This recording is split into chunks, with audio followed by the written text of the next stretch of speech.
You know, you can't just go on and on Foey night, can you? Grandma Piggott had got more bruises on her than them two Manchester supporters has tried to storm Bootham End. It didn't finish when they went on their holidays. They went St Anne's one year for a week, and landlady threw a mite on the Wednesday. They come back, they looked as if they'd spent a month on the Somme, rather than 3 days on Fylde Coast. Mind they used to have these periodic amnesties. Instead of Foey night, they'd just ignore each other. And you used to get these long periods of absolute silence. You could understand why the son and daughter wouldn't invite him over for Christmas. They don't want us now. Owd Grandad would go off. They got these bloody fancy new friends. So anyhow, this particular year, it was somewhere around Fostwick in December, and Owd Grandad Piggott was bad in bed. I was just coming in from work as doctor was going. I says, how is he? Doctor says, there ain't a lot wrong with him. I says, most on it's up here in his head, he says. I thinks he's going to die. So I says, well, let me know when he does. I'll go round and ram a wooden stake through his heart.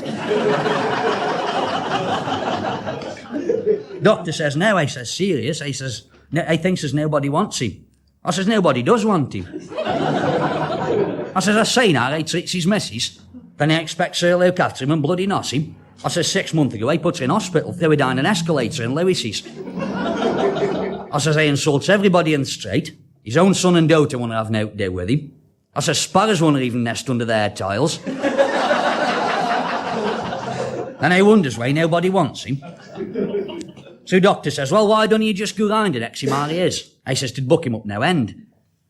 I says, hey, there's a method in his sickness bouts. It's happened before, that says. It's Christmas in 3 weeks, and if he's after swinging himself on us Christmas Day, I can think again. Doctor says, all right, please, they send. Oh, I know is, the road he's going, he'll be dead inside 6 months. So I went round after tea. Half an hour with him was like an endurance test. I got Bovril down his shirt front and he's half high to bed. He's telling me about how his missus was trying paying him. Eventually, I couldn't stand it no longer. Bedroom smelt like a ferret pen. I says, look, I've got to go now. If they want, they just come round for a drink Christmas morning. I'll think about it, he says. No doubt I'll fit the in somewhere. So I says, well, if he's got something else. No, I'll come round, he says. Felt like strangling now, top I did. So anyhow, he comes round this particular Christmas morning for his drink and his mince pie, the host. And after he'd gone, I says to our old lady, where's that tenner gone off the shelf? I says, what tenner? I says, I shot round their eyes. His missus says, he's gone out. I says, where? Yeah, I don't know, lad, I says. I don't tell me where he goes. It was 10 minutes past opening time. I thought, Tommy Dawkins's. That was a mistake.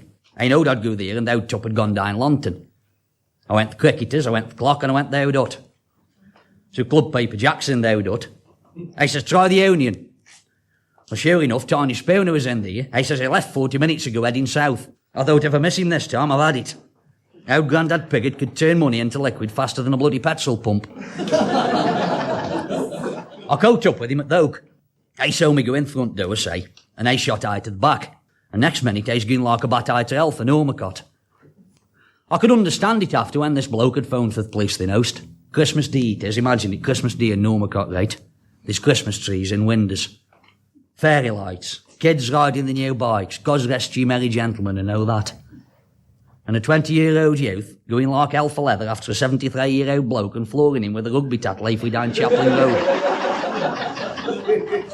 There was just something, as one of quite no-hell about it. Of course, we had to go down to the police station, sort things out, and Owd Top had got £3 left of me money. Bobby says it's no use pressing charges, I'll never out it. I said I want to press no charges, I wants me money and go. I stuck my bloody foot in him, I did, on the road one. Man, the head didn't feel out. His skin was as thick as his head.